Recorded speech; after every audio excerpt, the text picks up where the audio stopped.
প্রিয় দর্শক, স্বাগত জানাচ্ছি সারাদিনের সংবাদে প্রতিদিনের আয়োজন রাত 11টার শীর্ষ সংবাদে। সারা বিশ্বের গুরুত্বপূর্ণ সব সংবাদের শিরোনাম জেনে নিন শুরুতেই। 10 লাখ কোটি টাকার বিদেশি ঋণ রেখে দিল্লির পার্কে ঘুরে বেড়াচ্ছে শেখ হাসিনা।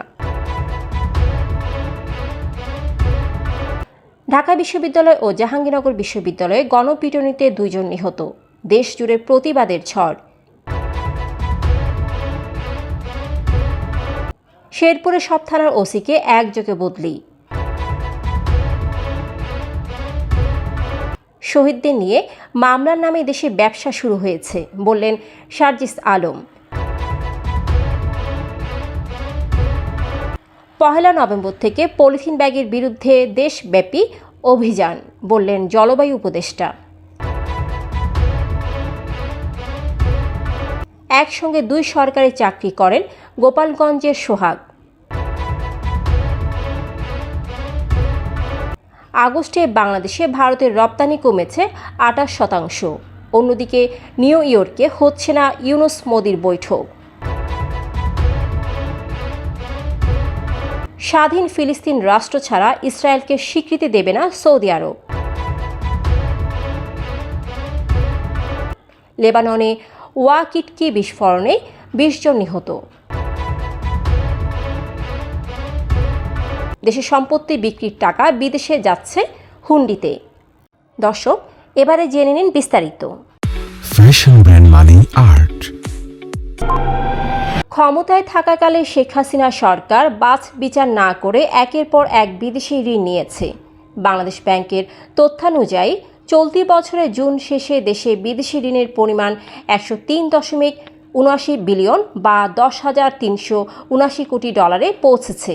বাংলাদেশি মুদ্রায় এর পরিমাণ দাঁড়ায় প্রতি ডলার 120 টাকা ধরে 12,45,478 কোটি টাকা। এদিকে এত ঋণের বোঝা দেশের উপর থাকলেও মেয়েকে নিয়ে ফের ঘুরে বেড়াচ্ছেন শেখ হাসিনা। শেখ হাসিনাকে নিয়ে নানামুখী আলোচনার মধ্যে ব্রিটিশ সংবাদ মাধ্যম ফিনান্সিয়াল টাইমস জানিয়েছে, ভারতের রাজধানী দিল্লিতে মেয়ের সঙ্গে থাকছেন হাসিনা। এমনকি তাকে তার দলবল সহ দিল্লির অন্যতম অভিজাত পার্ক লোদি গার্ডেনেও ঘুরতে দেখা গেছে।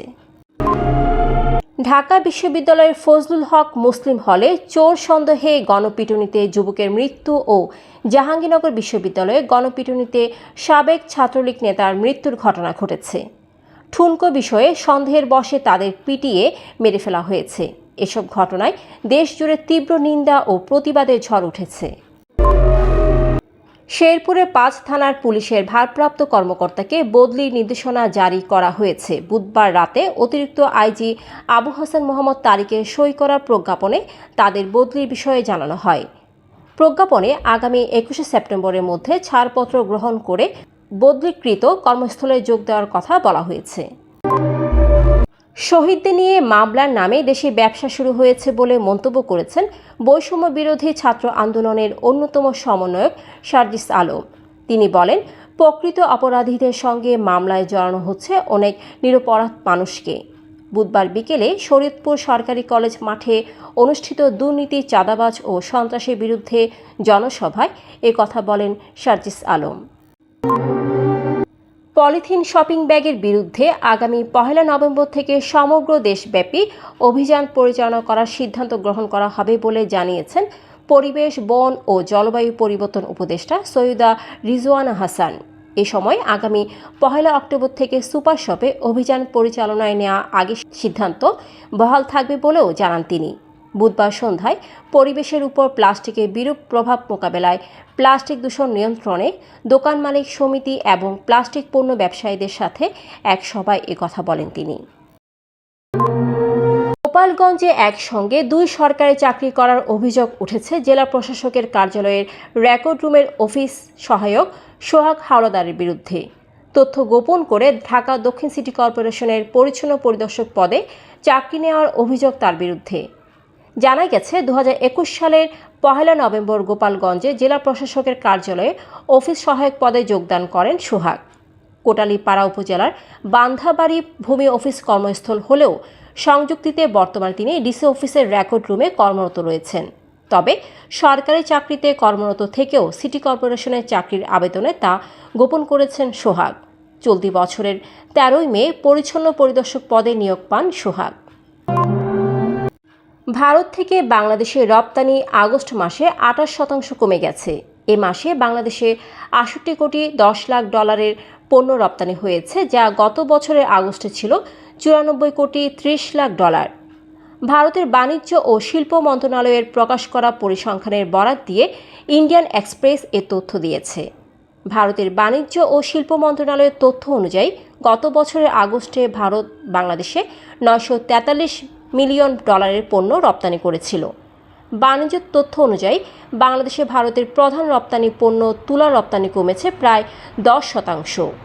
অন্যদিকে যুক্তরাষ্ট্রের নিউ ইয়র্কে জাতিসংঘের সাধারণ পরিষদের অধিবেশনের ফাঁকে বাংলাদেশের অন্তর্বর্তীকালীন সরকারের প্রধান উপদেষ্টা ডক্টর মোহাম্মদ ইউনূস ও ভারতের প্রধানমন্ত্রী নরেন্দ্র মোদীর মাঝে কোনো বৈঠক হবে না। বিষয়টি সম্পর্কে জানেন এমন কয়েকজন ব্যক্তি ও সূত্রের বরাত দিয়ে বুধবার এই তথ্য জানিয়েছে ভারতীয় সংবাদ মাধ্যম হিন্দুস্তান টাইমস। স্বাধীন ফিলিস্তিন রাষ্ট্র ছাড়া ইসরায়েলকে রাষ্ট্রের স্বীকৃতি দেবে না বলে জানিয়েছে সৌদি আরব। বুধবার এক বক্তব্যে একথা বলেছেন সৌদি যুবরাজ মোহাম্মদ বিন সালমান। বক্তব্যে ফিলিস্তিনিদের উপর ইসরায়েলি দখলদারি ও অপরাধেরও সমালোচনা করেন তিনি। লেবাননে আবারও টার্গেট হলো যোগাযোগ ডিভাইস। সিরিজ বিস্ফোরণে মৃত্যু হয়েছে কমপক্ষে 20 জনের, আহত 450-র বেশি মানুষ। যোগাযোগের তারহীন যন্ত্র ওয়াকিটকি বিস্ফোরণের কারণে এসব হতাহতের ঘটনা ঘটেছে বলে জানিয়েছে লেবাননের স্বাস্থ্য মন্ত্রণালয়। এর আগে মঙ্গলবার লেবাননের কয়েকটি স্থানে হিজবুল্লাহর সদস্যদের ব্যবহার করা কয়েক হাজার পেজার একযোগে বিস্ফোরণের ঘটনায় 2 শিশুসহ 12 জন নিহত হয়।